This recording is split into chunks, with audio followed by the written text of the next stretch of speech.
Kalau dilihat dari catatan raihannya HIGN sepanjang 2024 sangat baik sekali. Ya. Di 2025 juga ternyata sudah ada raihan laba bersih di first quarter ya, di kuartal Betul. pertama 2025. Ini seperti apa sih perkembangannya after IPO, perkembangan bisnis dari HIGN sendiri, Pak Vincent? Perkembangannya sangat luar biasa sekali, Bu Maria. Kita bisa lihat dari financial records yang kita sudah berikan ke publik gitu ya.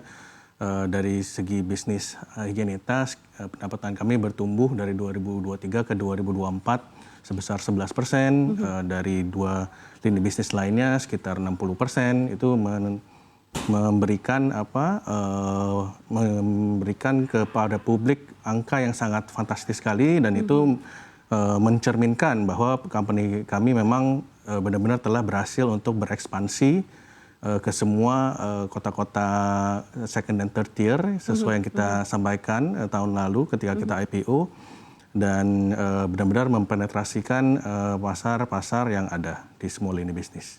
Kalau kita lihat dan mencoba untuk menjembrengi satu persatu ya di sepanjang 2024 ya, first quarter, second quarter, kemudian juga di third quarter sampai dengan terakhir begitu ya, full year.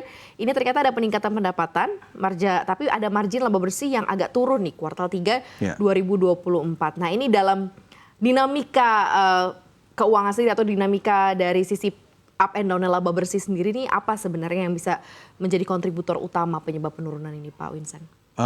Seperti yang disampaikan Bu Maria tadi ya, beberapa hal adalah dikarenakan one off cost yang ada di 2023 yang tidak ada di 2024, dan juga di 2024 kita telah melakukan ekspansi yang luar biasa gitu ya, sehingga membutuhkan sedikit waktu untuk benar-benar di ekspansi itu membuahkan hasil yang lebih maksimal gitu.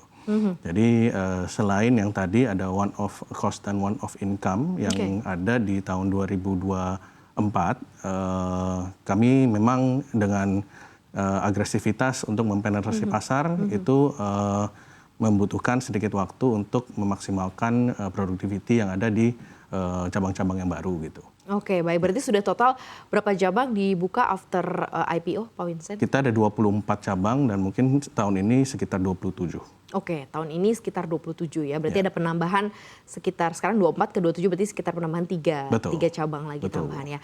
Di 2025 ini Anda melihatnya seperti apa? Kans, kemudian prospek bisnis, target pertumbuhan. Karena kalau dilihat kan 2025 kita masuk dengan berbagai macam tansi gitu ya, bukan hanya dari eksternal saja, dari domestik pun juga sebenarnya masih banyak penyesuaian begitu ya di pemerintahan baru, kemudian di target bisnis baru. Ini seperti apa kalau dari HIGN? Memang tahun ini memberikan tantangan yang baru ya, terutama dengan adanya eskalasi tarif dan juga ada penghematan biaya dari government gitu ya. Jadi memang dari segi government sector kita juga terkena hit sedikit gitu ya. Namun uniknya bisnis kami itu adalah kami sangat terdiversified di berbagai macam sektor industri, bukan hanya di government sector tapi juga di public sector yang lain seperti mall, F&B, dan juga commercial building. Jadi sebenarnya dampak dari penghematan yang dilakukan oleh pemerintah itu ada sedikit, namun kami tetap bisa melakukan penjualan ke sektor-sektor yang lain. Jadi dampaknya sebenarnya bisa tetap kita contain dengan baik sih, Bu Maria. Penetrasinya ke sektor-sektor apa sekarang yang lebih diperluas? Karena mungkin ada beberapa yang mengalami efisiensi dalam tanda kutip begitu ya, untuk sektor-sektor yang lebih efisien, mungkin itu di kalangan pemerintah begitu ya. Nah, untuk penetrasi dari pengembangan bisnis lain, tadi sektor-sektor yang disebut apa saja yang kemudian seperti sektoral oleh HIGN? Seperti mall, F&B, retail segment gitu ya, dan juga sekolahan, hospitals, itu menjadi sektor-sektor yang kita bisa lebih mengarah bidiknya ke sana gitu, dibanding mungkin those yang affected by the cutting cost oleh pemerintah di governmental sector, dan juga mungkin sedikit di perhotelan ya, itu juga sedikit take a hit dengan kebijakan pemerintah itu. Kalau kemarin setelah IPO kan memilih beberapa kota untuk membuka cabang-cabang baru ya. Di sini dipilihnya ada Pekanbaru, kemudian Lampung, Banjarmasin. Pemilihan dari ekspansi, pemilihan kota untuk ekspansi usaha dari HIGN ini apa yang dipertimbangkan? Apakah memang mau menjamah tier 1 level A-nya kota-kota yang ada di Indonesia terlebih dahulu baru masuk ke tier 2, tier 3 gitu kan. Karena tadi ada sekolah, kemudian ada tempat-tempat fasum atau fasilitas umum lain yang mungkin akan dikejar juga untuk bisnisnya HGN. Seperti apa Pak Vincent? Ya, kita sebenarnya sudah ada keberadaannya di hampir semua tier 1 cities di Indonesia gitu ya. Dan kenapa kita memilih untuk berekspansi ke contoh tadi Pekanbaru, Lampung, Banjarmasin gitu. Karena kita melihat bahwa perkembangan pembangunan di sana juga sangat masif gitu. Sebagai contoh misalnya di Lampung gitu ya, itu adalah kota pelabuhan yang sangat busy port city gitu kan. Jadi dari situ kita bisa melihat pembangunan di situ. Di Pekanbaru juga itu banyak sekali aktivitas industri minyak dan kelapa sawit dan bisnis-bisnis profil di situ juga bisa menjadi target market kami. Makanya kami memilih untuk berekspansi ke kota-kota seperti itu. Jauh ini cakupan dari cabang-cabang atau bisnis yang dimiliki oleh HGN lebih banyak rata-rata tersebarnya di mana, Pak Vincent?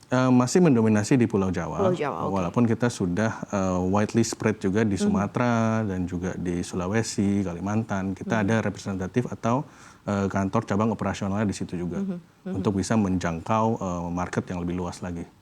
Sejauh mana sih sebenarnya level dari permintaan layanan higienitas di Indonesia? Sebenarnya dari tingkat kesadaran publik terhadap kepentingan higienitas itu sebenarnya sudah tinggi sih, Bu Maria. Namun waktu pas pandemi itu lebih tinggi lagi sebenarnya.